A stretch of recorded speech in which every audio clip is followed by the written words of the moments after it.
তেল অৱৰোধ আন্দোলনত অংশগ্ৰহণ কৰিবলৈ গৈ এই অঞ্চলৰ 4 গৰাকীকৈ বীৰ পুৰুষে 1980 চনৰ 18 জানুৱাৰীত শ্বহীদ বৰণ কৰিছিল। অজিত নেওগ শাসনীৰ নগেন ডেকা শাসনীৰ নৃপেন বৰা ভালুই পাঁচালীৰ আৰু এই অঞ্চলত য'ত আমি এই সভা অনুষ্ঠিত কৰিছো চলাকটকীৰ কুমুদ গগৈ এই 4 গৰাকী বীৰ শ্বহীদৰ স্মৃতি বিজড়িত এই দুলীয়াজান তেল অৱৰোধ আন্দোলনত অসমৰ সম্পদৰ ওপৰত অধিকাৰ সুৰক্ষিত কৰিবৰ কাৰণে কৰা এই সংগ্ৰামত জফিয়াই কৰাৰ পাছত এই 4জন শ্বহীদ হ'ল আৰু বহু ব্যক্তি গুলিবিদ্ধ আঘাতপ্ৰাপ্ত হোৱা ইতিহাসৰ সাক্ষী এই দুলীয়াজান। গতিকে এই অঞ্চলত সদৌ অসম ছাত্ৰ সন্থাৰ অধিৱেশন অনুষ্ঠিত হৈছে। গতিকে আমি এই অঞ্চলৰ পৰা অসমৰ ৰাইজলৈ অসমৰ সমাজ জীৱনলৈ আমি এটাই স্পষ্ট বাৰ্তা দিব খুজিছো। এই বাৰ্তা হ'ল আমি এখন অসমত আমি সকলোৱে একত্ৰিতভাৱে সমন্বয়েৰে আমি আগবাঢ়ি আহিব লাগিব, আগবাঢ়ি যাব লাগিব। কাৰণ যি সময়ত আমাৰ অসমৰ সমাজ জীৱনত বিভিন্ন শক্তিয়ে অসমৰ সমাজ জীৱনৰ সমন্বয় ঐক্য সমন্বয় সম্প্ৰীতি ভাঙি দিবৰ কাৰণে উঠি পৰি লাগিছে, সাম্প্ৰদায়িকতাৰ বিষবাষ্পই আমাৰ সমাজখন থান বান কৰি দিবৰ কাৰণে উঠি পৰি লাগিছে।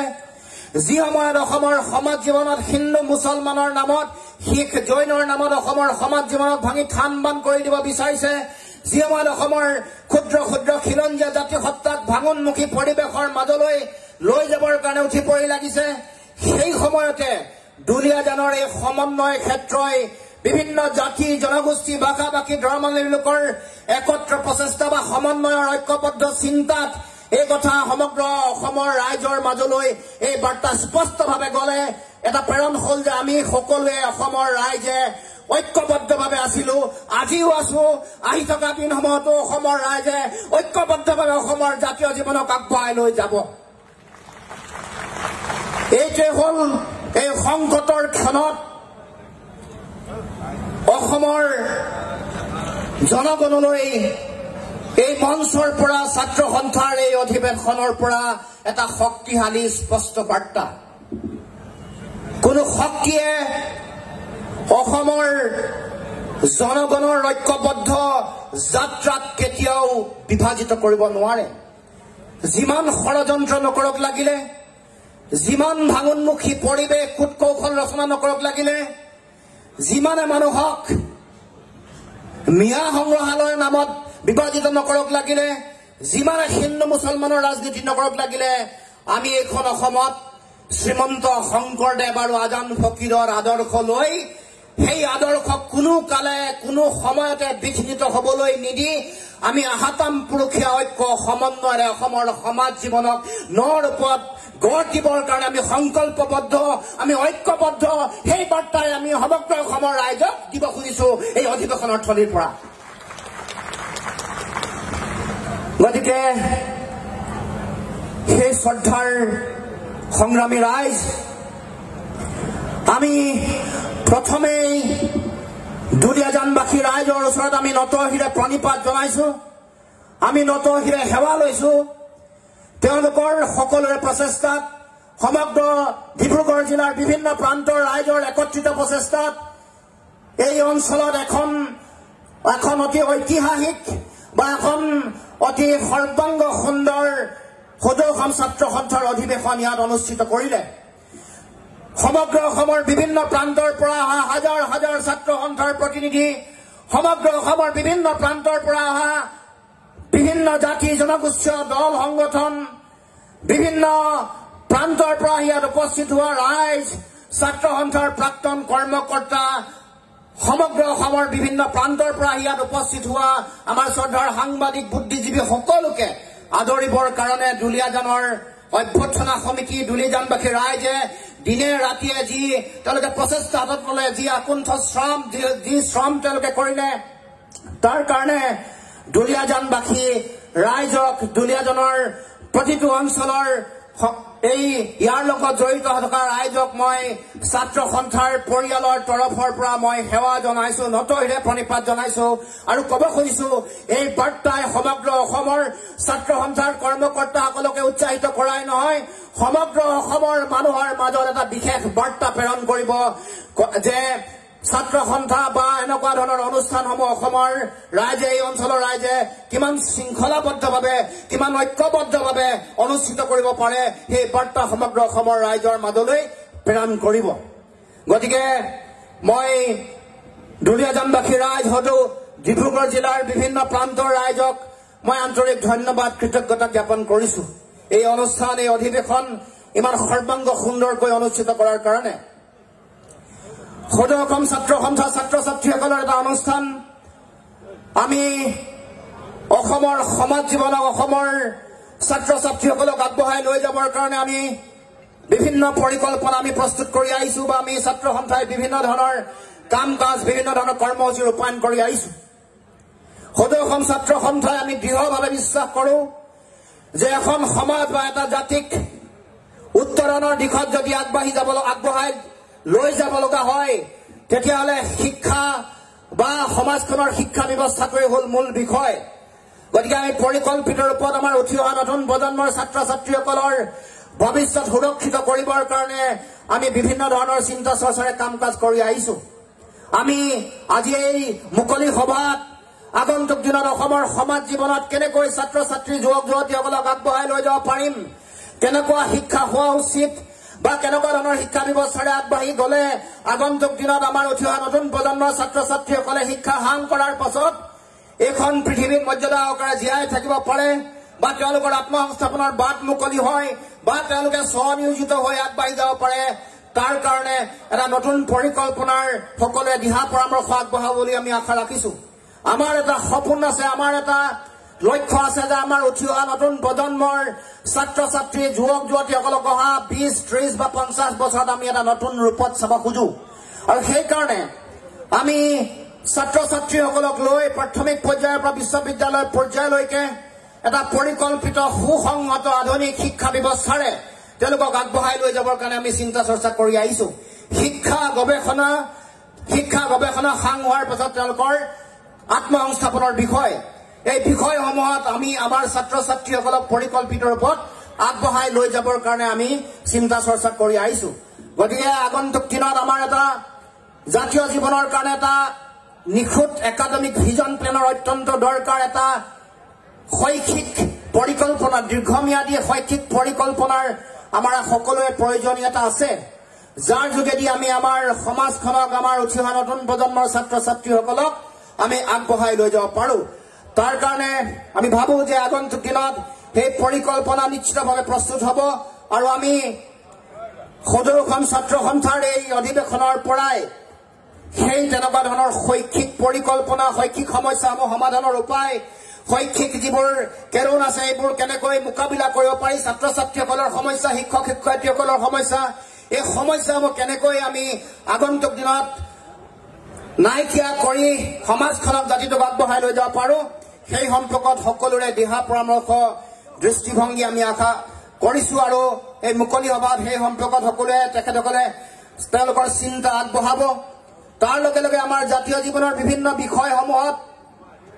আগন্তুক দিনত আমি কেনেকৈ আগবঢ়া উচিত বা আমি সদৌ অসম ছাত্ৰ সন্থাই বিগত সময়ছোৱাত এই বিষয়সমূহত কেনেকুৱা ধৰণৰ পৰিকল্পনা আমি প্ৰস্তুত কৰিছো, সেই সম্পৰ্কতো আমি এই সভাত সকলো বক্তাই, বিভিন্ন আমাৰ বন্ধু সংগঠন, জাতীয় জনগোষ্ঠীয় দল সংগঠন আছে, বিশিষ্ট ব্যক্তিসকল আছে, তেওঁলোকে তেওঁলোকৰ চিন্তা, দৃষ্টিভংগী ব্যক্ত কৰিব। আমি সদৌ অসম ছাত্ৰ সন্থাই অসমৰ জাতীয় জীৱনৰ যিবোৰ মূল বিষয়, বিদেশী নাগৰিকৰ সমস্যা, যিটো বিষয় আমি ছাত্ৰ সন্থাৰ এইখন কাৰ্যনিৰ্বাহকে আমি ধাৰাবাহিকভাৱে আমি আন্দোলনৰ কাৰ্যসূচী আমি অব্যাহত ৰাখিছিলো। বিদেশী নাগৰিক চিনাক্তকৰণ কৰি তেওঁলোকৰ নাম ভোটাৰ তালিকাৰ পৰা কৰ্তন কৰি তেওঁলোকক বহিষ্কাৰ কৰাৰ যি দায়িত্ব আছিল, সেই দায়িত্বসমূহ আজিলৈকে সম্পূৰ্ণ হোৱা নাই, আজিলৈকে পালন কৰা নাই। চৰকাৰৰ উদ্যোগত যেনেকৈ বিদেশী নাগৰিকৰ সমস্যা সমাধান কৰিবৰ কাৰণে তেওঁলোকে বাংলাদেশ চৰকাৰৰ লগত দ্বিপাক্ষিক চুক্তি কৰিব লাগে, যেনেকৈ উন্মুক্ত ভাৰত বাংলাদেশ সীমান্ত চিল কৰাৰ ব্যৱস্থা গ্ৰহণ কৰিব লাগে, ভাৰত বাংলাদেশ উন্মুক্ত সীমান্ত সিল কৰিবৰ কাৰণে আধুনিক আৰু নতুন প্ৰযুক্তিৰ যি ব্যৱহাৰ কৰিব লাগে যিবোৰৰ কথা তেওঁলোকে বাৰে বাৰে উল্লেখ কৰি আহিছিল বিভিন্ন ধৰণৰ অত্যাধুনিক ব্যৱস্থা লেজাৰ গাইডেড টেকনলজিৰ কথা তেওঁলোকে উল্লেখ কৰিছিল স্মাৰ্ট সেন্সৰৰ কথা উল্লেখ কৰিছিল আৰ্টিফিচিয়েল কৃত্ৰিম উপগ্ৰহৰ ব্যৱস্থাৰ কথা কৈছিল সেই ব্যৱস্থাসমূহ বা এই বিদেশী নাগৰিকৰ সমস্যাটো স্থায়ী সমাধান কৰিবৰ কাৰণে চৰকাৰসমূহে আজিলৈকে কোনো ধৰণৰ ফলপ্ৰসূ আৰু শক্তিশালী ব্যৱস্থা আজিলৈকে কৰিব পৰা নাই তাৰ লগে লগে আমাৰ এই সময়ছোৱাত আমি বিভিন্ন ধৰণৰ বিষয়ত আমাৰ কেইবাটাও গুৰুত্বপূৰ্ণ বিষয় ইতিমধ্যে জাতীয় জীৱনে অতিক্ৰম কৰিলে ৰাষ্ট্ৰীয় নাগৰিক পঞ্জীৰ কাম সম্পূৰ্ণ হল যদিও বা অসমৰ ৰাইজৰ সকলোৰে চিন্তা আছিল যে বিদেশী নাগৰিক ত্ৰুটিহীনভাৱে হ'ব বিদেশী মুক্ত এখন ৰাষ্ট্ৰীয় নাগৰিক পঞ্জী অসমৰ জনগণে পাব কিন্তু অসমৰ ৰাইজে সেই যেনে ধৰণৰ এখন ৰাষ্ট্ৰীয় নাগৰিক পঞ্জী বিচাৰিছিল তেনেকুৱা ৰাষ্ট্ৰীয় নাগৰিক পঞ্জী নাপালে সেই বিষয়টোক লৈ উচ্চতম ন্যায়ালয়ত গোচৰ চলি আছে গোচৰসমূহ পৰৱৰ্তী দিনত আমি সকলোৱে আগবঢ়াই লৈ যাব লাগিব আৰু আমি অসমৰ ৰাইজে বিদেশী মুক্ত ত্ৰুটিহীন এখন ৰাষ্ট্ৰীয় নাগৰিক পঞ্জী আমি কেনেকৈ পাব পাৰো তাৰ কাৰণে পৰৱৰ্তী দিনৰ ৰণকৌশল আমি সকলোৱে তৈয়াৰ কৰিবৰ কাৰণে চিন্তা চৰ্চা কৰিব লাগিব তাৰ লগে লগে অসম চুক্তিৰ 6 নম্বৰ দফা কাৰ্যকৰী কৰিবৰ কাৰণে এখন উচ্চ পৰ্যায়ৰ সমিতি গঠন কৰি দিছিল সমিতিয়ে প্ৰতিবেদন দিলে কিন্তু প্ৰতিবেদন আজিলৈকে কাৰ্যকৰী কৰা নাই প্ৰায় 8টা মাহ অতিক্ৰম কৰাৰ পাছতো এই প্ৰতিবেদন কাৰ্যকৰী কৰা নাই যদিও এইটো জাতীয় জীৱনৰ কাৰণে এটা অত্যন্ত গুৰুত্বপূৰ্ণ বিষয় আছিল এটা গুৰুত্বপূৰ্ণ ধাপ আছিল গতিকে এই বিষয়টো আগন্তুক দিনত কেনেকৈ আগবঢ়াই লৈ যোৱা হ'ব সেই সম্পৰ্কটো আমি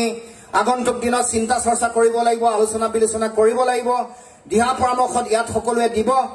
তাৰ লগে লগে আমাৰ জাতীয় জীৱনৰ আন যিমানবোৰ বিষয় আছে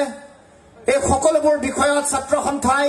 বা আমি সকলোৱে 30 জনগোষ্ঠী সংগঠনে ঐক্যবদ্ধভাৱে কাম কাজ কৰি আহিছিলো বৃহৎ নদী বান্ধৰ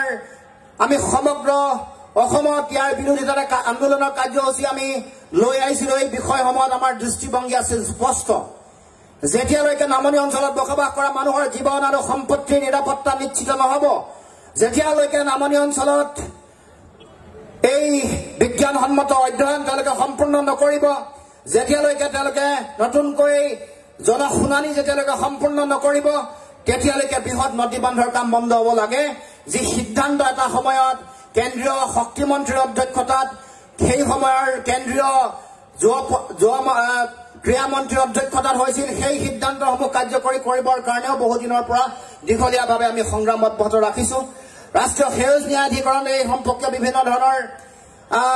গোচৰ বা বিভিন্ন ধৰণৰ ইতিমধ্যে এই বিষয়সমূহত আমি আমাৰ চিন্তা বা আমাৰ এই বিষয়টো নিষ্পত্তি কৰিবৰ কাৰণে আমি সংগ্ৰাম ধাৰাবাহিকভাৱে অব্যাহত ৰাখিছো বান গৰাখহনীয়াৰ সমস্যা কেনেকৈ স্থায়ীভাৱে সমাধান কৰিব পাৰি বিভিন্ন জনগোষ্ঠীসমূহৰ তেওঁলোকৰ অধিকাৰ কেনেকৈ প্ৰতিষ্ঠা কৰিব পাৰি তাৰ লগে লগে আমাৰ উঠি অহা নতুন প্ৰজন্মৰ যুৱক যুৱতীসকলক কেনেকৈ তেওঁলোকক সংস্থাপন দিব পাৰি কেনেকৈ আমাৰ উঠি অহা নতুন প্ৰজন্মক তেওঁলোকক উৎপাদনশীল চৰিত্ৰতা দি তেওঁলোকৰ জাতীয় অৰ্থনীতিৰ ভেটি সুদৃঢ় কৰিব পাৰি কেনেকৈ জাতীয় পুঁজিক আমি শক্তিশালী ৰূপত গঢ় দিব পাৰো সেই সম্পৰ্কত আমি ছাত্ৰ সন্থাই আমাৰ নিজৰ পৰিকল্পনা নিজৰ বিভিন্ন ধৰণৰ কাম কাজ আমি কৰি আহিছো আৰু আগন্তুক দিনতো সেই পৰিকল্পনাৰে আমি আমাৰ সমাজখনক অসমৰ জাতীয় জীৱনক আগবঢ়াই লৈ যাবৰ কাৰণে চিন্তা চৰ্চা কৰিব লাগিব মূল লক্ষ্য অসমৰ জাতীয় জীৱনক আমি অতি শক্তিশালী ৰূপত যাতে আমি আগবঢ়াই লৈ যাব পাৰো এখন সমাজক এটা জাতিক এটা সভ্যতাক এখন ৰাজ্যক প্ৰয়োজনীয় সকলো ধৰণৰ বিষয় আমি কেনেকৈ পৰিকল্পিত ৰূপত আগবঢ়াই লৈ যাব পাৰো জাতিটোৰ ইতিমধ্যে মই কোৱা শিক্ষা সাহিত্য সংস্কৃতি ইয়াৰ অৰ্থনৈতিক ব্যৱস্থা আন বিভিন্ন বিষয় সকলোৱে এটা পূৰ্ণাংগ পৰিকল্পনাৰে আমি সমাজখনক আগবঢ়াই লৈ যোৱাৰ আমাৰ সকলোৰে এটা সপোন আছে সকলোৰে আমাৰ এটা পৰিকল্পনা আছে সেই চিন্তাৰে সেই দৃষ্টিভংগীৰে আমি আমাৰ সমাজখনক আগন্তুক দিনত আগবঢ়াই লৈ যাবৰ কাৰণে এটা নিখুঁত এটা দীৰ্ঘম্যাদী পৰিকল্পনা কৰিব লাগিব আৰু আমি আশা ৰাখিম এই অধিৱেশনে সেই জাতীয় জীৱনৰ যি পৰিকল্পনা আছে যিটো আমাৰ ভিজন অসমৰ জাতীয় জীৱনৰ যিটো ভিজন সেই ভিজনৰ আধাৰ ইয়াত তৈয়াৰ হ'ব ইয়াৰ ৰূপৰেখা তৈয়াৰ হ'ব আৰু আমি আগন্তুক দিনত সেই চিন্তাৰে আমি আগবাঢ়ি যাব পাৰিম এতিয়া আমাৰ অসমৰ সমাজ জীৱনত জাতীয় জীৱনত মানুহৰ যথেষ্ট চিন্তা আৰু শংকাৰ মাজত এতিয়া জীয়াই আছে কা বিৰোধী গণ আন্দোলনৰ সময়ত মানুহৰ এই চিন্তাই অধিক তীব্ৰতা পাইছিল মানুহে দেখিছিল যে নাগৰিকত্ব সংশোধনী আইন অসমৰ বুকুত জাপি দিয়াৰ ফলত অসমৰ জাতীয় জীৱনে সংঘাত ভুগিছে নিজৰ ভাষা নিজৰ সংস্কৃতি নিজৰ ৰাজনৈতিক অধিকাৰ নিশেষ হোৱাৰ পৰিৱেশ নিজৰ সামাজিক ভৱিষ্যত ধ্বংসৰ দিশত গতি কৰাৰ এটা পৰিৱেশ গতিকে তেনেকুৱা এটা খনাত আমি আগন্তুক দিনত কেনেকৈ কা বিৰোধী গণ আন্দোলনটোক আমি কেনেকৈ আগবঢ়াই লৈ যাব পাৰো কেনেকৈ দিল্লীৰ যি ষড়যন্ত্ৰ আছে ষড়যন্ত্ৰক আমি কেনেকৈ উফৰাব পাৰো সেই সম্পৰ্কত চিন্তা চৰ্চা পৰিকল্পনা কৰিব লাগিব আমাৰ দৃষ্টিভংগী স্পষ্ট এইখন অসমত কোনো কাৰণতে আমি অসমৰ জনগণে অবৈধ বিদেশীৰ বোজা আমি লবৰ কাৰণে প্ৰস্তুত নহয় এগৰাকীও বিদেশীৰ বোজা অসমৰ ৰাইজে অসমৰ জনগণে কেতিয়াও লবলৈ প্ৰস্তুত নহয় এই দৃষ্টিভংগী অসমৰ ৰাইজৰ স্পষ্ট ৭১ চনৰ ২৫ মাৰ্চৰ পিছত অহা কোনো বিদেশীৰ বোজা অসমৰ ৰাইজে লব নোৱাৰে এই কথাও স্পষ্ট এইখন অসমত বিদেশী হিন্দু মুছলমানৰ নামত ভাগ ভাগ কৰিব নোৱাৰিব সাম্প্ৰদায়িকতাৰ চিন্তা চৰ্চাৰে সাংবিধানিক চিন্তাত ভুৰা আঙুলি দেখুৱাই অসমৰ গণ আন্দোলনক ভেঙুচালি কৰি দিল্লীয়ে যদি জোৰ কৰি বলপূৰ্বকভাৱে অসমত এই আইন জাপি দিব খোজে তেতিয়াহ'লে কেনেকুৱা ধৰণৰ এটা পৰিৱেশ ভয়াৱহ গণ আন্দোলনৰ সৃষ্টি হ'ব তাৰ অনুমান যোৱা সময়ছোৱা যোৱা জানুৱাৰী ডিচেম্বৰ মাহতে অসমৰ সংগ্ৰামী জনগণে ভাৰতবৰ্ষলৈ দিল্লীলৈ আৰু বিশ্ববাসী ৰাইজলৈ সেই বাৰ্তা ইতিমধ্যে প্ৰেৰণ কৰিছে গতিকে আজি এই অধিৱেশনৰ থলীত অসমৰ সংগ্ৰামী জনগণৰ প্ৰতি আমি আহ্বান জনাব খুজিছো যে যদিহে অসমৰ জনগণে এতিয়াই আমি সংকল্প নলওঁ অসমৰ জনগণে এতিয়াই যদি আমি লক্ষ্য স্থিৰ কৰি নলওঁ তেতিয়াহ'লে সেই যিসমূহ শক্তিয়ে অসমৰ সমাজ জীৱনৰ অসমৰ জাতীয় জীৱনৰ মেৰুদণ্ড ভাঙি পংগু জাতিসত্তাত পৰিণত কৰিবৰ কাৰণে তেখেতসকলে ষড়যন্ত্ৰ ৰচনা কৰিছে আমাৰ অধিকাৰ আমাৰ স্বাভিমান আমাৰ কৃষ্টি সংস্কৃতি আমাৰ ভাষা নিশেষ কৰিবৰ কাৰণে উঠি পৰি লাগিছে সেইসমূহ শক্তিয়ে আমাক সমূল অংশে নিশেষ কৰিবৰ কাৰণে সকলো ধৰণৰ ষড়যন্ত্ৰ সকলো ধৰণৰ কূটকৌশল তেওঁলোকে ৰচনা কৰিবৰ কাৰণে তেওঁলোকে আগবাঢ়ি আহিব এইখন অসমত চিলাপথাৰৰ দৰে ঘটনা সংঘটিত হ'ব এইখন অসমত তেওঁলোকে আমাৰ অসমৰ জনতাৰ গণ আন্দোলনক তেওঁলোকে ভেঙুচালি কৰি বুঢ়া আঙুলি দেখুৱাই ৫ গৰাকীকৈ ব্যক্তিক শ্বহীদ বৰণ কৰি যেনেকৈ কা আইনখন তেওঁলোকে বলপূৰ্বকভাৱে তেওঁলোকৰ ফেচিষ্ট মানসিকতা জাহিৰ কৰি জাপি দিলে সেই তেনেকুৱা ধৰণৰ চিন্তাক আগন্তুক দিনত আমি সকলোৱে একত্ৰিতভাৱে প্ৰতিহত কৰিব লাগিব সকলোৱে একত্ৰিতভাৱে এনেকুৱা ধৰণৰ ষড়যন্ত্ৰ উফৰাই অসমৰ খিলঞ্জীয়া মানুহৰ আধিপত্য আৰু প্ৰভুত্ব এইখন অসমৰ সৰ্বকালৰ কাৰণে আমি প্ৰতিষ্ঠা কৰিবৰ কাৰণে আমি সকলোৱে সংকল্প ল'ব লাগিব আৰু আমাৰ সময় সমাগত কাৰণ কৰোনা যোৱাৰ পাছত মানুহে ভাবিছিল যে সেই সংগ্ৰাম গঢ়ি নুঠিব মানুহৰ মাজত অসমৰ জাতীয় চেতনা জাগ্ৰত নহ'ব কা বিৰোধী এই আন্দোলনটো পুনৰ গঢ় লৈ উঠিব নোৱাৰিব আৰু তেওঁলোকে চলে বলে কৌশলে আইনখন জাপি দিয়াৰ পিছত তেওঁলোকে ৰুল ফ্ৰেম কৰি এখন অসমৰ মানুহৰ মাজত জাপি দিব এই কথা মানুহে উপলব্ধি কৰিছিল বা এই কথা মানুহৰ মাজত শংকা আৰু দুশ্চিন্তা আছিল গতিকে মই আমাৰ যিটো দৃষ্টিভংগী ছাত্ৰ সন্থাৰ দৃষ্টিভংগী স্পষ্ট দৃষ্টিভংগী এইখন অসমত কোনো কাৰণতে কেতিয়াও অসমৰ খিলঞ্জীয়া জনগণে কেতিয়াও দিল্লীৰ বহতীয়া হৈ জীয়াই নাথাকে স্বাভিমানী অসমীয়া মানুহৰ স্বাভিমান জীয়াই ৰাখিবলৈ আমি ছাত্ৰ সন্থা সংকল্পবদ্ধ আমাৰ জাতীয় জীৱনৰ সংগ্ৰামী সকলো দল সংগঠন সংকল্পবদ্ধ এইটোৱে আমাৰ দৃষ্টিভংগী স্পষ্টৰ পৰা আমি অসমৰ ৰাইজলৈ প্ৰেৰণ কৰিছো গতিকে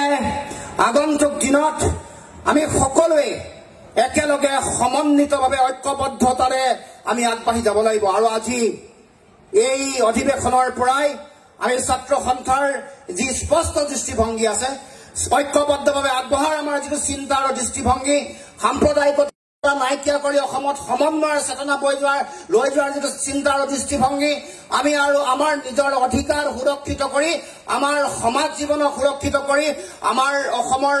জাতীয় জীৱনক শক্তিশালীভাৱে আগবঢ়াই লৈ যোৱাৰ যি দৃষ্টিভংগী আছে সেই দৃষ্টিভংগীৰে আমি আগন্তুক দিনত অসমৰ সমাজ জীৱনক আগবঢ়াই লৈ যাব লাগিব গতিকে আমি আশা ৰাখিছো আগন্তুক দিনত সদৌ অসম ছাত্ৰ সন্থাৰ এই যি অধিৱেশন এই অধিৱেশনে অসমৰ জনতালৈ এটা অতি শক্তিশালী এটা স্পষ্ট বাৰ্তা প্ৰেৰণ কৰিব সংগ্ৰামী অসমৰ জনতাই সংগ্ৰামৰ যি ইতিহাস আছে এই ইতিহাসক সাক্ষী কৰি আগন্তুক দিনত সকলোৱে সংকল্প ল'ব যে এইখন অসমত খিলঞ্জীয়া মানুহে নিজৰ প্ৰভুত্ব আৰু আধিপত্য এইখন অসমত সৰ্বকালৰ কাৰণে অনাদি অনন্তকালৰ কাৰণে জীয়াই ৰাখিবৰ কাৰণে আমি সকলো ত্যাগ কৰিবৰ কাৰণে আমি সাজু আছো আগন্তুক দিনত সেই চিন্তা চৰ্চাৰে আমি অগ্ৰসৰ হ'ম গতিকে মই